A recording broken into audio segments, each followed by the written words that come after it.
during the week, while everybody else is screaming about the Democrats, I look at stories that I think, this is really interesting, or I'll see an interview with somebody and go, I'd like to talk to that person more. So what I do is I gather up as many interesting stories to me personally. It's a very selfish show that I do, to me personally, and then I share it with you. And there are a lot of people who don't get normally interviewed on mainstream media, but guess what? This is mainstream media. It's owned by CBS in Philadelphia. This is as mainstream as it gets. It's the Rush Limbaugh station. How much more mainstream do you want? However, I think there are other things to talk about sometimes. And I saw this Corey Poirier. Is that how you pronounce your last name, Corey? Yeah, that's the best I can do. Okay. And Corey Poirier has a very impressive background. He does a giant podcast. He does things on the Canadian broadcasting system. And to do things on the Canadian broadcasting system, you have to have one of these voices and enunciate very clearly. And you have to be very official. And then you have to say things like CJD. And he's a man of significant accomplishments, Corey Poirier. What part of the country do you live in? So I live in the almost the furthest eastern part of Canada, so very close to Nova Scotia. Do you know about that island where they think there's a treasure off the coast of Canada? Oak Island. You know about Oak Island? Do you know about Oak Island? Oak Island. That's fairly close to where I'm at, actually, but 4 to 5 hours away. Do you think there's a treasure buried there? Do you think there's a treasure there? Well, now you have me wondering, because I didn't hear about the treasure part before this, so now you have me wondering. No, that's the whole thing. These two brothers bought Oak Island about 3 or 4 years ago, and they started digging for a treasure that allegedly was buried there by the Knights Templar hundreds of years ago. And on History Channel, they show these guys digging these holes. Now, we're in the third season of these guys digging holes into an island, and it's a smallish island, and you'll never guess, Corey, what it is they usually find when they put a big drill into an island in the middle of the Atlantic Ocean. You know what they usually find? Oil? Water. They usually find water. Now, as anybody who has dug sandcastles at the Jersey Shore, you know if you go down 2 feet, you're going to find water. These guys haven't figured that out yet. The other thing that's interesting about Oak Island is there are no women. Only guys would go year after year digging holes where there's not one shred of evidence that there's anything there. A woman would do it for one day and she'd go, that's enough. This is a lot of nonsense. That's enough. Now, the reason I needed to talk to you, Corey, and I'll let you promote whatever the hell you want, but here's the thing, Corey. You're a TED speaker, right? That's correct. Okay. Tell us what TED is, and then I will share my personal observation. Tell us what a TED speaker is. What is a TED event? So a TED event is this big event that I guess it starts this way. There was a big event that started a number of years ago in California, and essentially it brought together technology and education speakers, and they all came together at this conference, and you'd have a limited number of people speaking, and thousands of people would kind of converge on the place and listen to these sort of thought leaders share their unique perspective on things. And then what happened after that is then it became quite popular, and so the main TED conference or organization started licensing out to TEDx their events essentially across North America and the world.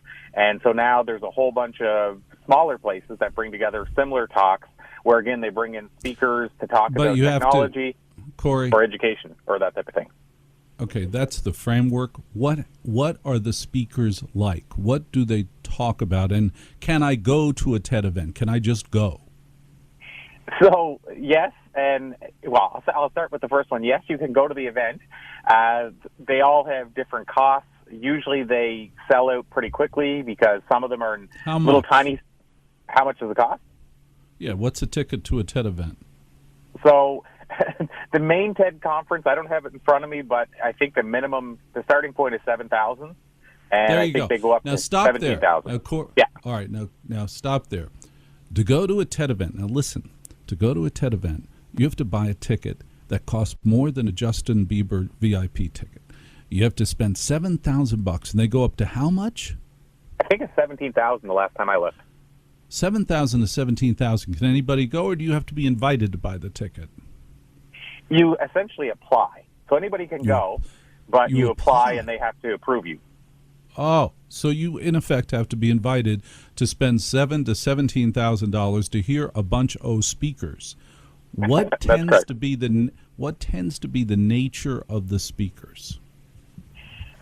So it's interesting because it's everything from, it could be as simple as, well, I shouldn't say simple. It could be as a starting point of somebody sharing a message about, almost like a motivational speaker of, you can do it and here's why, all the way up to somebody talking about artificial intelligence or limbs, limbs that they're working on now to build for people that can't maybe, walk, and they're building specific limbs for them. So again, back to artificial, I guess, intelligence in some ways, but it's all across the map.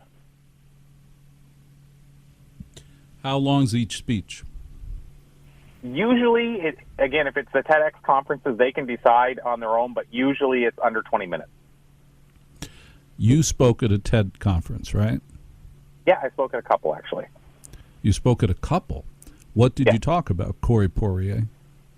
So the first one I spoke about the what I called the 5 weeds that we should pull out of our life.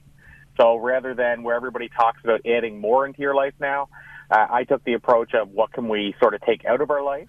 And my then in-laws, my freaking in-laws. Well, you know what? I think there's probably thousands of weeds we can probably all pull. I say that because I didn't include the in-laws. I didn't cover that. But they could have been. What are some of the weeds? What are some of the weeds that we need to pull out of our life? Well, one of them is technology. Our dependency on, I want to be always on, let's say. So the idea that we have to be constantly looking at our phone, near our phone, looking at our iPads, laptops, what have you, we're dependent on technology. So one of the weeds that I talked about was pulling out this technology dependency weed. So that was a really big one.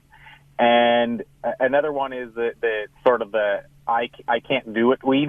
This idea of, I can't do this because somebody else told me I can't do it.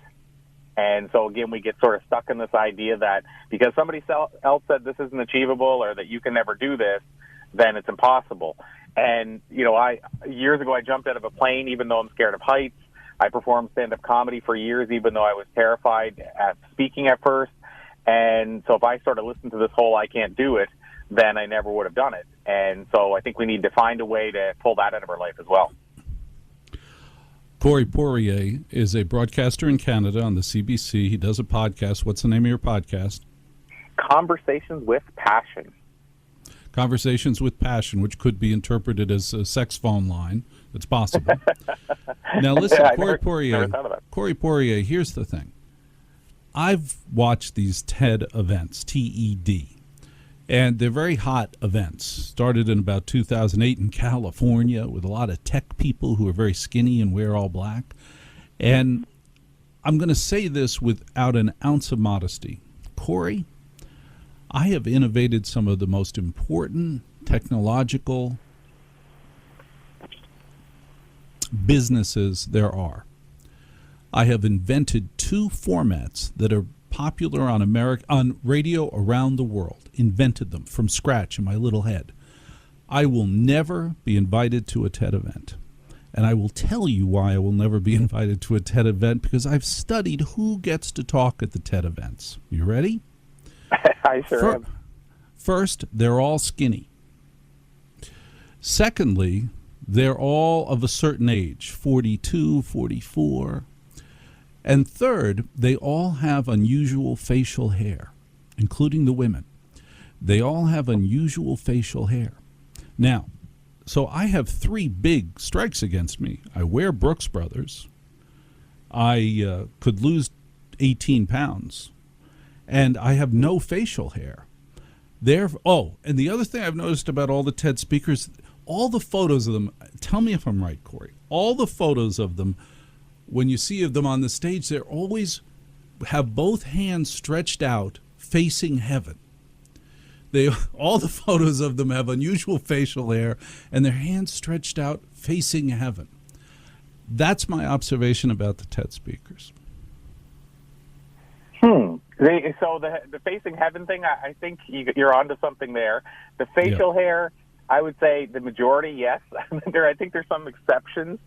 Like, for example, Tony Robbins delivered a TED Talk a few years ago, and to my knowledge, he doesn't have any weird facial hair yet. But yeah, I think for the most part, you're correct. So there might be only a few exceptions. I mean, there's no way. I could not have done anything more innovative in my life. I created a system for brands to put product in user-generated content, not pre-rolls, not pop-ups. Put it part of the show, put it in the show. I invented adult contemporary radio, and I invented a way to reach young listeners with Talk on FM. Shouldn't I be at a TED event? You absolutely should. I would maybe be outraged if you don't get invited to a future TED event. If I'm not outraged, I can't do a talk show. So, Corey, I am begging you to nominate me to speak at a TED event. That's your job today. Now, share with my listener exactly how to reach you. What's the name of your website, Corey Poirier? So I have a couple, but the easiest one is CoreyPoirier.com. Poirier, which is not easy. Poirier. Is that right? That's correct, and it's Corey. Corey. A lot of people forget that E. Hey, you're a good sport. Thanks very much for being on 1210 WPHT with the astonishing Walter Sterling.